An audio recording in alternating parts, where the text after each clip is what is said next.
ফলতার নির্বাচন থেকে তৃণমূল কংগ্রেস প্রার্থী জাহাঙ্গীর খান নিজেকে প্রত্যাহার করে নিলেন। এটা নিয়ে প্রচুর চর্চা হচ্ছে, কিন্তু প্রশ্ন থেকে যাচ্ছে জনমানসে, স্বেচ্ছায় তিনি নিজেকে গুটিয়ে নিলেন, না বিজেপির সাথে সমঝোতার তিনি বার্তা দিলেন, না তার দলের অভ্যন্তরীণ ডিসিশন তিনি মানলেন। এই বিষয়ে উত্তর সময় কিন্তু কথা বলবে, উত্তর দেবে। কিন্তু আমার একটা জিনিস থেকে যাচ্ছে, আমার মনে হয় দুটো জিনিস খুব হতে পারে। একটা হচ্ছে বিজেপিকে সমঝোতার বার্তা, যে বিজেপির নেতৃত্ব, যে বর্তমান মুখ্যমন্ত্রী শুভেন্দু অধিকারী মহাশয় জাহাঙ্গীর খান সাহেব সম্পর্কে যে কথা বলেছেন, তিনি সেই বার্তা দেওয়া যে আমি তোমাদেরই লোক, তোমাদেরকে সুযোগ করে দিলাম। অথবা এটা হতে পারে এন্টায়ার তৃণমূল বিজেপিকে নতুন করে সুযোগ করে দিচ্ছে।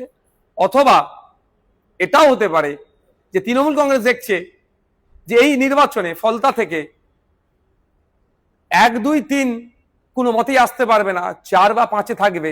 সেই জন্যই নতুন করে আমার মুখ থুবড়ে পড়লে পার্টি ঘুরে দাঁড়াবার আর কোনো জায়গায় থাকবে না।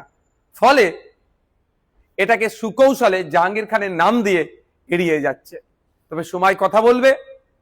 তবে তৃণমূল কংগ্রেস যে দুর্নীতি অন্যায় করেছে, সেই অন্যায় দুর্নীতির আর মাপ ক্ষমা বাংলার মানুষ করবে না। নতুন করে আর তৃণমূল কংগ্রেসকে বাংলার মানুষ চাইবে না।